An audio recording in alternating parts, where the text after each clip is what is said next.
Hi friends, ഇന്ന് ഞാൻ വന്നിട്ടുള്ളത് കല്ലുമ്മക്കായ നിറച്ച റെസിപ്പി ആയിട്ടാണ്. നമ്മൾ കണ്ണൂർക്കാർ ഇതിന് അരിക്കടുക്ക എന്ന് പറയുന്നത്. അപ്പോൾ ഈ അരിക്കടുക്ക, അതായത് കല്ലുമ്മക്കായ നിറച്ചത് എങ്ങനെയാണ് ചെയ്യുക നമുക്ക് നോക്കിയിട്ട് വരാം. അപ്പോൾ കല്ലുമ്മക്കായ എങ്ങനെ എടുക്കുക? ഞാൻ ഇവിടെ ഒരു 1 കിലോളം കല്ലുമ്മക്കായ എടുത്തിട്ടുണ്ട്.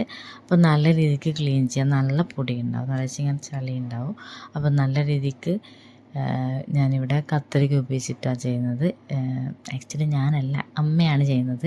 കത്രിക ഉപയോഗിച്ചിട്ട് അല്ലെ കത്തി ഉപയോഗിച്ചത് നമ്മളെ കംഫർട്ട് അനുസരിച്ചിട്ട് നല്ല രീതിക്ക് ക്ലീൻ ചെയ്ത് അത് മാറ്റി വെക്കുക.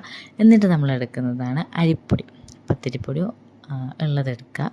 അരിപ്പൊടി, ഉപ്പിടുക ആവശ്യത്തിന്, അതായത് മഞ്ഞൾപ്പൊടി, മുളക് പൊടിയും എല്ലാം ആവശ്യാനുസരണം ഇട്ട് നല്ല തിളച്ച വെള്ളം അതിലോട്ട് ഒഴിക്കുക.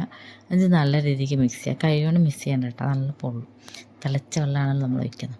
അപ്പോൾ നമ്മൾ തിളച്ച വെള്ളം ഒഴിച്ചിട്ട് നല്ല രീതിക്ക് ഒരു സ്പൂൺ ഉണ്ടോ എങ്ങനെയാണെന്ന് വെച്ചാൽ നമ്മൾ നല്ല കട്ടയിലോ പോക്കി ഉടച്ചെടുക്കുക. എന്നിട്ടതിന് ശേഷം നമ്മൾ ഉള്ളി എടുക്കുക, വലിയ ഉള്ളി, തേങ്ങ കുറച്ച്, പിന്നെ പെരിഞ്ജീരകം, വലിയ ജീരകം. അപ്പോൾ അതെല്ലാം എടുത്ത് നമ്മൾ മിക്സിയിലിട്ട് ജസ്റ്റ് ഒരു ക്രഷ്, അരഞ്ഞ് പേസ്റ്റ് ആവാൻ പാടില്ല. ഇതൊക്കെയെല്ലാം ഒരു ഉപ്പരിട്ട് ജസ്റ്റ് ഒരു ക്രഷ് ചെയ്തെടുക്കുക. അങ്ങനെ ക്രഷ് ചെയ്തെടുത്ത സാധനം നമ്മൾ ഈ മാവിലോട്ട് ഇട്ട് വെക്കുക. മാവിലിട്ടിട്ട് മാവ് ഇപ്പോൾ നമ്മൾ പത്തിരിൻ്റെ മാവിൻ്റെ ആ ഒരു കൺസിസ്റ്റൻസിയിലാണ് കുഴച്ചെടുത്തിട്ടുള്ളത്. അപ്പോൾ അങ്ങനെ കുഴച്ചെടുത്ത മാവ് അങ്ങോട്ട് മാറ്റി വെക്കുക.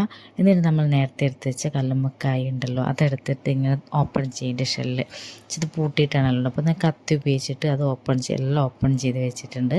എന്നിട്ട് നമ്മൾ നേരത്തെ ഈ പത്തിരി കൺസിസ്റ്റൻസിയിൽ കുഴച്ച് വെച്ച മാവ് എടുത്തിട്ട് നല്ലോണം നിറച്ചിട്ട് കൈ ഒന്ന് ജസ്റ്റ് വെള്ളത്തിൽ മുക്കിയിട്ട് നല്ല ഷേപ്പാക്കി കൊടുക്കുക. അങ്ങനെ എല്ലാം നല്ല ഇതേപോലെ ഷേപ്പാക്കി വൃത്തിക്ക് നല്ല രസമായിട്ട്, കുറച്ച് ടൈം എടുക്കും ഇത്. അപ്പോൾ അങ്ങനെ ചെയ്ത് വെക്കാം. നമുക്കിതിന് സ്റ്റീം ചെയ്യണം. അപ്പം നമ്മൾ ഇഡ്ഡലി പാത്രത്തിലാണ് ചെയ്യുന്നത്. അപ്പോൾ എല്ലാം ഇങ്ങനെ അടക്കി വെച്ചിട്ട് നമ്മൾ ഇഡ്ഡലി പാത്രത്തിൽ ആവി കയറ്റിയിട്ട് വേവിച്ചെടുക്കുക. കുറച്ച് ടൈം എടുക്കും.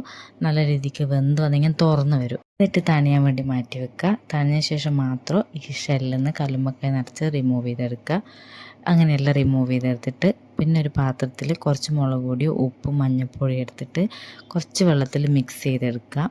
എന്നിട്ട് ഈ കല്ലുമ്മക്കായ നിറച്ചത് അതിൽ ജസ്റ്റ് ഒന്ന് ഡിപ്പ് ചെയ്തിട്ട് കല്ലിൽ കുറച്ച് എണ്ണ ഒഴിച്ചിട്ട് നമ്മൾ മീനൊക്കെ വറുത്തെടുക്കുക, പൊരിച്ചെടുക്കുക.